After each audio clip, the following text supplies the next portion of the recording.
Qu'est-ce donc que la culture de son pays? Qu'est-ce donc une culture éloignée, par exemple celle japonaise? Il est malaisé de répondre à ces deux questions sans formuler d'une manière ou d'une autre une essence d'un peuple, un génie national ou un Volksgeist. Il me semble possible néanmoins d'interroger le contexte historique qui voit émerger ce type de formulation. Anne-Marie Thiès, dans son ouvrage La création des identités nationales, Europe 18e-19e siècle, possède la grande qualité d'être très claire. Je la cite. 2 points. À partir du milieu du XVIIIe siècle, la nécessité de redéfinir les rapports entre l'universel et le particulier, préalable indispensable à la construction des nations, induit une mutation de la légitimité culturelle. Une nouvelle théorie de la culture est formulée qui permet de poser le national comme principe créateur de la modernité. C'est Herder qui aurait formulé les méthodes de la redécouverte de cette nation géniale et créatrice, jusque-là prétendument oblitérée. Je cite Anne-Marie Thiès, 2 points.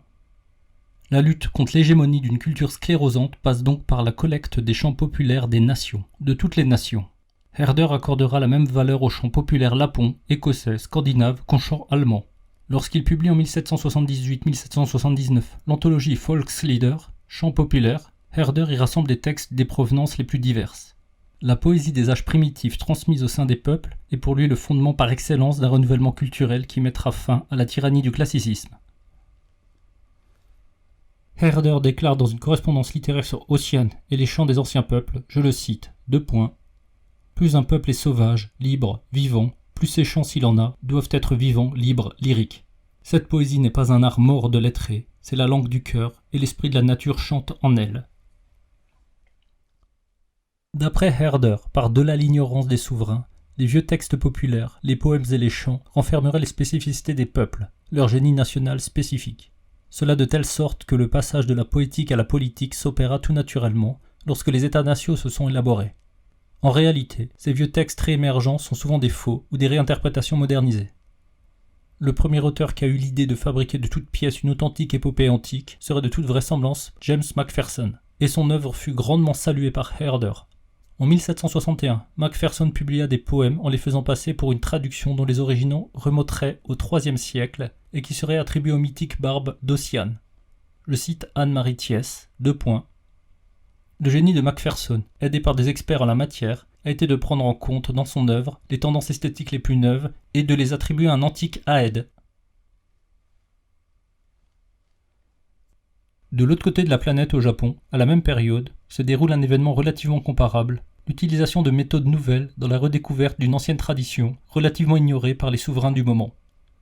Motoohori Norinaga n'est pas un penseur politique comme Herder, il n'est pas non plus un faussaire du type de Macpherson. Néanmoins, ses analyses philologiques deviendraient bien après sa mort un élément central d'un bricolage ébouriffant de ce que serait la culture japonaise pure dans le cadre de la construction de l'État-nation. À plusieurs reprises, j'ai tenté de décrire au travers de l'analyse de Maruyama Masao ce qui aurait amené Motoohori Norinaga à travailler sur des textes anciens japonais. Je vais resynthétiser en quelques phrases ce contexte. Au XVIIe-XVIIIe siècle, durant la période des shoguns Tokugawa, le confucianisme est devenu la doctrine officielle conseillant le souverain sur la manière d'administrer l'état féodal. Les confuciens japonais, avec comme figure marquante Hogyo Sorai, prennent leur distance avec la version orthodoxe venant de Chine, le néo-confucianisme de la période Song. À ce néo-confucianisme mettant en avant les vertus propres à la nature humaine, comme productrice des rites confucéens, les penseurs japonais proposeront plutôt de suivre les rites du confucianisme antique comme producteurs des vertus.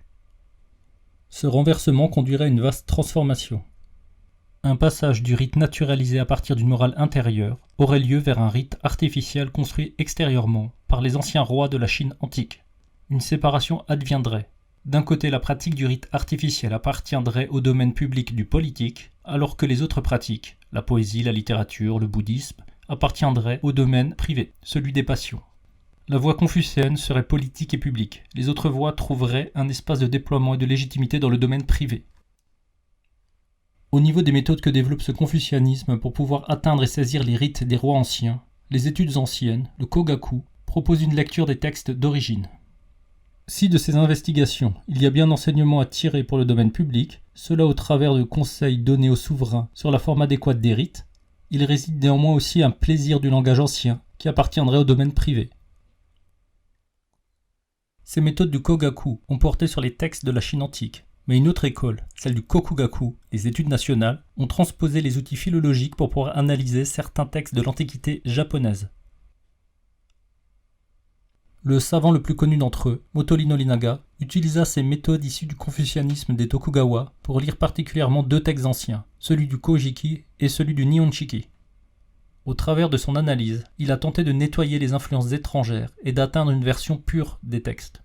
En cela, il prétendait saisir non la voie confucienne de l'Antiquité chinoise, mais la voie des dieux de l'Antiquité japonaise.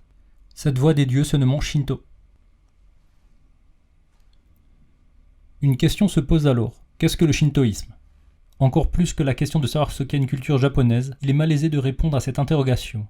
En général, les religions comportent des dogmes qui permettent de comprendre leur fonctionnement sur le plan théorique. Mais dans le cas du shintoïsme, il est souvent considéré qu'à part quelques vagues rites de pureté, il n'y a pas réellement de construction doctrinale. Dès lors, il devient délicat de nommer ce qu'est le Shinto, et ceux qui tentèrent ont eu souvent tendance à supposer une forme de pré-religiosité portant un caractère pré-représentationnel.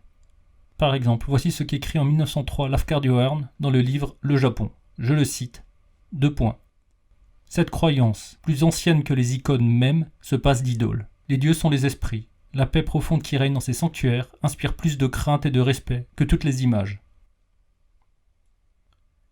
Ce type de descriptif est encore fréquent, par exemple avec Michel Dalicier dans l'introduction de Philosophie japonaise, en 2013, je le cite, : Ce culte des kami apparaît à ses origines sans enseignement écrit, sans doctrine, et vidé de tout ce qui pourrait en déformer l'effusion naturelle et rituelle. Il exprime tout d'abord un mode de vie autochtone, surtout agricole. Ces dieux sont représentés sur un modèle reproductif, comme les porteurs d'une énergie vitale. Ou encore Bernard Steven dans un article de 2003 sur les antécédents de la Nosso Daida, je le cite, : Il s'agit à l'origine d'une forme d'animisme auquel s'est progressivement joint un culte agraire de la fécondité et un culte des ancêtres. La vénération d'innombrables divinités, les kami, présents généralement dans les lieux naturels, montagnes, sources, arbres, est le témoin d'un sens de l'ici-bas, du terrestre, du concret, le témoin aussi d'un sentiment de symbiose entre l'homme et la nature. Très souvent les auteurs brodent autour d'un manque de doctrine, et ils en déduisent des descriptifs d'une relative banalité de ce que serait une spiritualité primitive.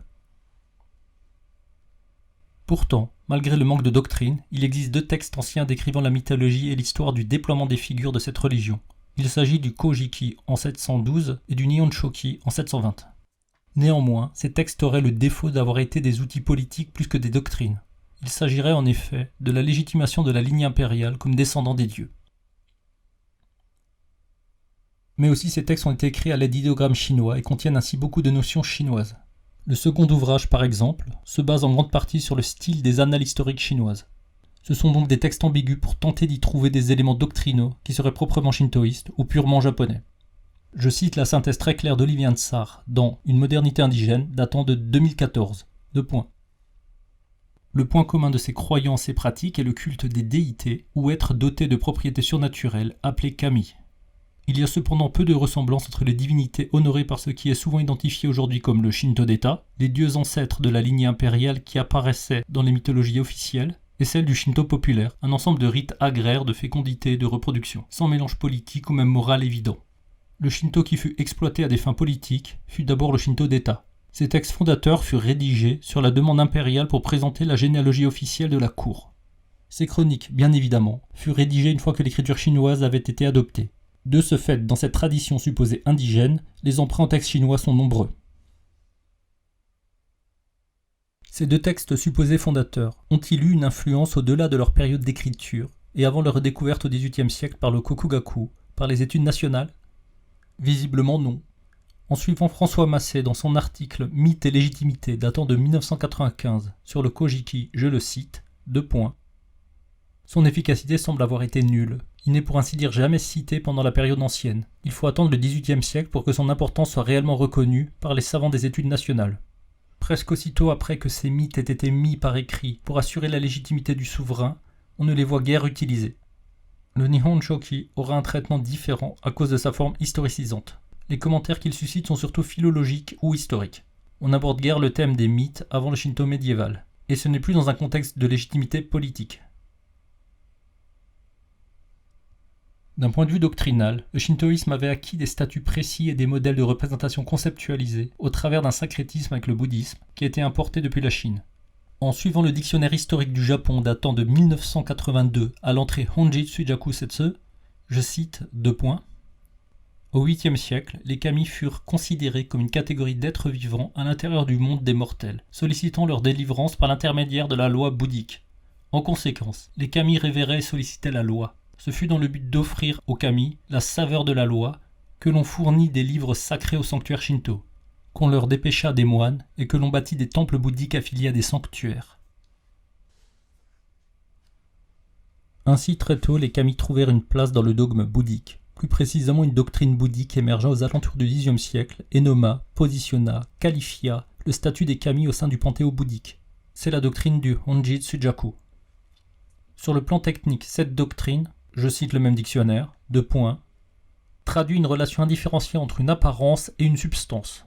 Dans le Sutra du Lotus, il est exposé que Honji, état originel, désigne le Bouddha comme conceptualisé et absolu, Bouddha en tant que corps de dharma, alors que le Bouddha historique et réel, Bouddha en tant que corps de correspondance et de transformation, à savoir Sakyamuni, en est la trace descendue, Suijaku. On appliqua cette doctrine aux relations entre kami et Bouddha au Japon. Afin de sauver tous les êtres vivants, les Bouddhas Honji changent provisoirement de forme pour apparaître sous celle des kami. Au travers de cette doctrine, je pourrais dire que les kami avaient été des Bouddhas comme les autres. Et effectivement, quand on regarde les représentations des kami, les plus anciennes sont dans un canon tout à fait bouddhique, que ce soit avec des sculptures en bois, dans des peintures de mandala, ou même avec certaines spécificités architecturales des sanctuaires qui proviennent souvent d'emprunts stylistiques aux temples bouddhiques. La doctrine du Honji Tsujaku fut dominante jusqu'à l'ère Meiji, c'est-à-dire jusqu'au XIXe siècle. Il y a bien eu parfois des variations, des retournements du paradigme pour donner une meilleure place aux kami, mais cela reste des modèles plus minoritaires, et surtout la doctrine est restée bouddhique dans sa logique interne. Que se passe-t-il alors sous les Tokugawa, avec notamment le Kokugaku, les études nationales, pour qu'il soit possible au XIXe siècle d'avoir une religion réputée autochtone, extirpée de l'influence du bouddhisme? C'est Maruyama Masao qui m'a apporté des éléments de réponse dans son essai politique datant de 1940. La manière dont se serait structuré le confucianisme au Japon contre le néo-confucianisme des Song aurait pour corollaire une forme de rejet du bouddhisme. En effet, le renouveau de la notion de nature humaine vertueuse de Mencius durant la période Song en Chine était un moyen de répondre aux mouvances bouddhiques, et peut-être un moyen de les englober, c'est-à-dire de faire sienne une part de leurs aspirations. Dès lors, l'opposition à l'intériorité morale néo-confucéenne s'est visiblement accompagnée aussi d'une critique du bouddhisme. Je cite Maruyama. Nous avons déjà fait remarquer que la percée du confucianisme s'était alors accompagnée d'un violent mouvement anti-bouddhique. Ce courant encouragea divers penseurs confucéens du début de cette époque à essayer de libérer de toute influence bouddhique le Shinto, et de le relier au contraire au confucianisme. Ainsi, par exemple, au XVIIe siècle, je cite un passage du confucéen Fujiwara no Seika, Voix confucéenne en Chine et voix des dieux au Japon. Sous des noms différents, un seul esprit règne. Ou encore avec le confucéen Hayashi Lazan, je cite, La voix royale change de forme pour devenir la voix des dieux, et la voix des dieux change de forme pour devenir la voix tout court. Cette voix, n'est-ce pas ce que nous appelons chez nous la voix confucéenne ? Parallèlement, certains mouvements shintoïstes au XVIIe siècle auraient profité de la situation pour remplacer les éléments bouddhiques par des éléments confucianistes. Je cite Maruyama. Watarai Nobuyoshi, qui est considéré comme le rénovateur du Shinto d'Issei, évacua de celui-ci les éléments bouddhiques et taoïstes qui encombraient sa forme ancienne et adopta une attitude prônant l'unité du Shinto et du confucianisme. Dans ce qui ressemble au passage d'un syncrétisme avec le bouddhisme à un syncrétisme avec le confucianisme, tous deux étant des alliages avec des notions importées de Chine, les auteurs du Kokugaku au XVIIIe siècle mèneront une analyse philologique qui aura beaucoup d'influence au XIXe siècle. En effet, les auteurs des études nationales ont tenté de qualifier le shintoïsme antique à travers les anciens textes japonais et à partir de la méthodologie développée par les confucéens japonais. Ils auraient rejeté évidemment les influences bouddhiques, mais aussi le caractère confucéen de la voie antique. D'une certaine manière, ils auraient retourné les critiques sur le néo-confucianisme chinois contre les confucianistes japonais. Voici ce que dit Maruyama à propos de Kamo no Mabuchi, un auteur appartenant au Kokugaku, aux études nationales. Je le cite. Qu'en est-il du contenu théorique du Shinto antique ? Dans la mesure où Mabuchi rejetait le rationalisme étroit du confucianisme, il se refusa radicalement à reconnaître toute fondation rationnelle à la voie antique primitive.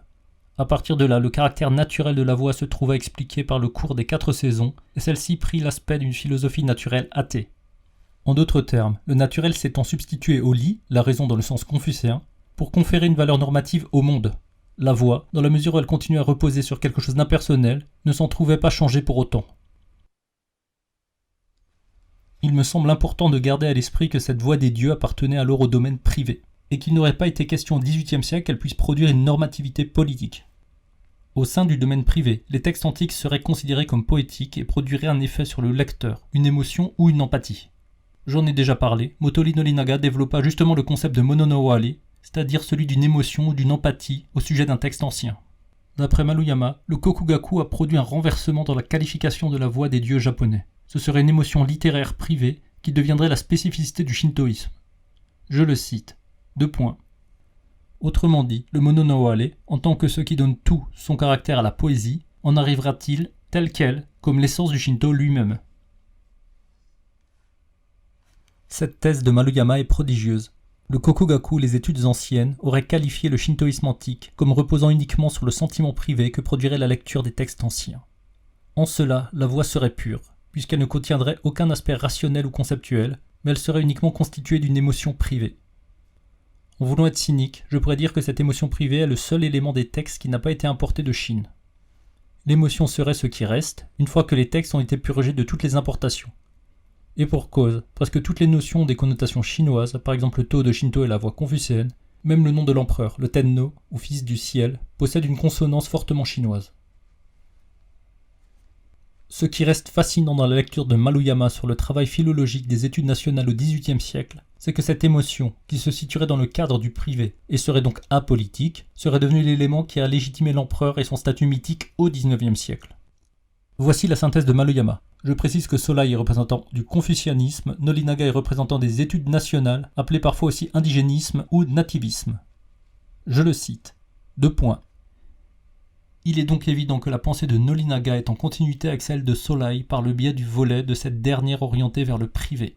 Cependant, alors que le domaine du privé, dans la pensée de Solai, n'était pour ainsi dire qu'un sous-produit de sa politisation du confucianisme, l'indigénisme conféra toute sa positivité au domaine de l'intériorité, en l'identifiant tel quel à la voix, c'est-à-dire purgé de tout indice axiologique.